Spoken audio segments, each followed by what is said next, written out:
চট্টগ্রামে গ্যাসের সংকট দিন দিন তীব্র হচ্ছে।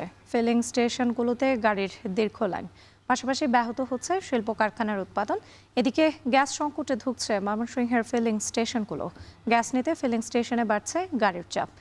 গ্যাস সংকট নিয়ে আরও জানাতে চট্টগ্রাম নগরীর কদমতলী ফিলিং স্টেশন থেকে যুক্ত হচ্ছেন কাজী মাহফুজ এবং ময়মনসিংহ থেকে যুক্ত আছেন ইমতিয়াজ আহমেদ।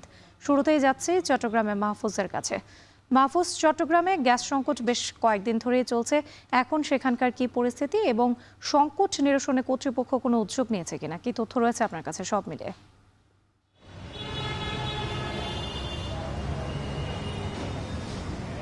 রাত্রি চট্টগ্রামে 11তম দিনের মতো টানা গ্যাস সংকট আমরা দেখতে পাচ্ছি। এই মুহূর্তে আমি যে ফিলিং স্টেশনে রয়েছি, এখানে 3 ঘন্টা ধরে একেবারে গ্যাস সরবরাহ বন্ধ রয়েছে। ফলে দীর্ঘ লাইন, শত শত যানবাহন গ্যাসের জন্য অপেক্ষমান রয়েছে।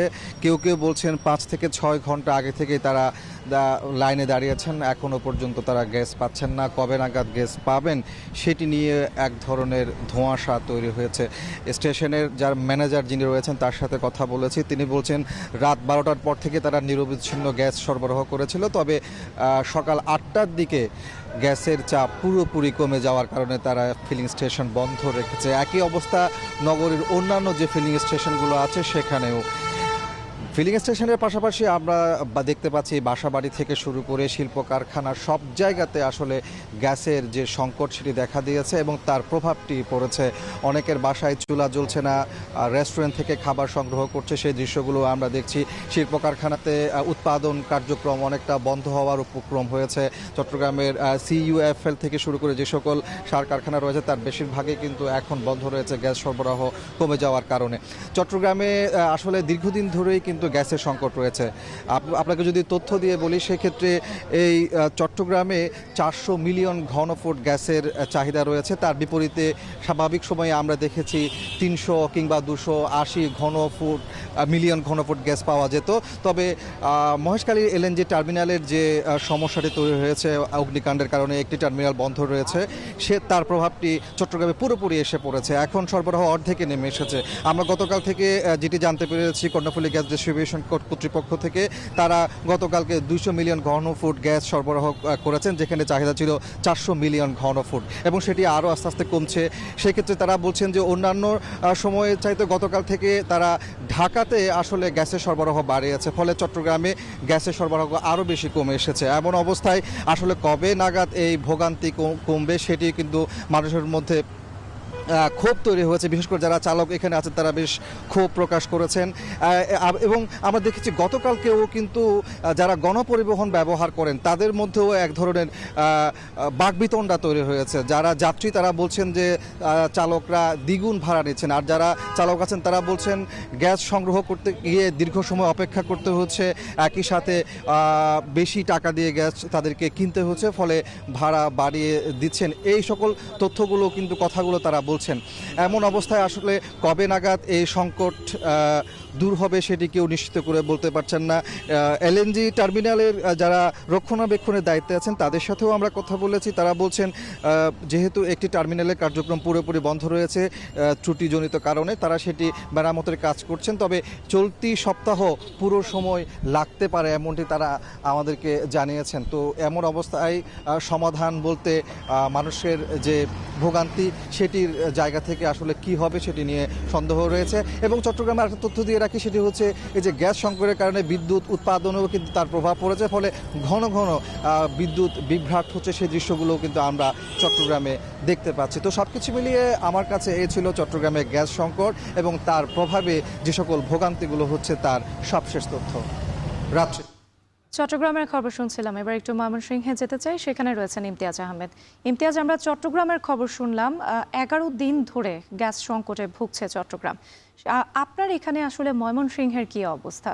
এই গ্যাস নিরসনের কর্তৃপক্ষের কোনো উদ্যোগ নিয়েছে কিনা এখন পর্যন্ত?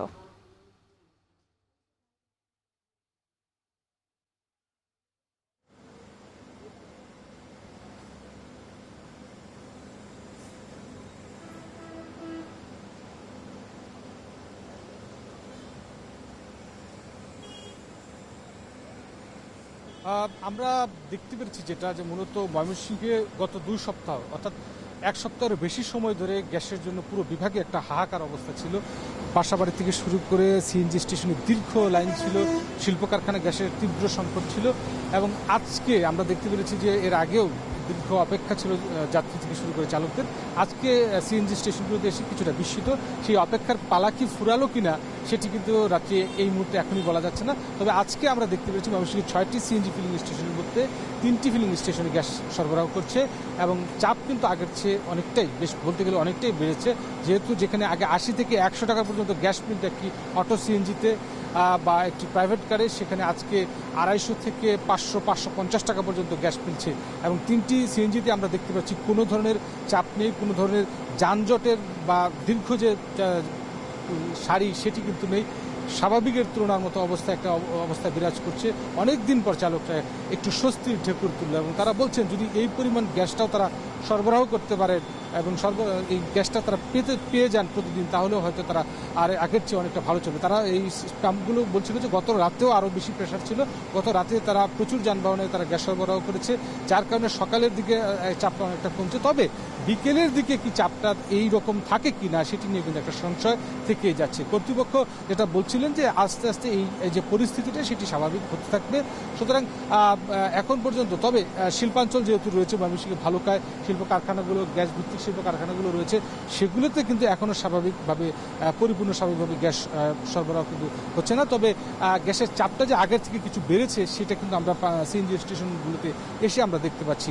এবং আমরা যে অবচল অবস্থাটি দেখতে পেরেছিলাম, বিশেষ করে যারা সিএনজি চালক ছিলেন তাদের যে মাসিক কিস্তি এবং তাদের দৈনিক রোজগার সেগুলো কমে যাচ্ছিল, পরিবারের ভরণ পোষণের ক্ষমতা একেবারে কমে যাচ্ছিল এবং সব মিলিয়ে একটা ভয়ঙ্কর অবস্থা তৈরি হয়েছিল। গতকালকে পর্যন্ত তীব্র সংকট ছিল পুরো বিভাগ জুড়ে। তবে আজকে একেবারেই ব্যতিক্রম চিত্র, কোনো ফিলিং স্টেশনগুলোতেই আজকে আমরা কোনো ভিড় দেখতে পাচ্ছি না, সবাই স্বাভাবিকভাবে আসছেন এবং যানবাহনগুলো আগের তুলনায় অনেকটা গ্যাস পাচ্ছেন। তবে বিকেলের দিকে কী হবে এখন পর্যন্ত বলা যাচ্ছে না। রাত্রি গ্যাস সংকট নিয়ে বিস্তারিত জানাতে ময়মনসিংহ এবং চট্টগ্রাম থেকে যুক্ত ছিলেন সহকর্মীরা।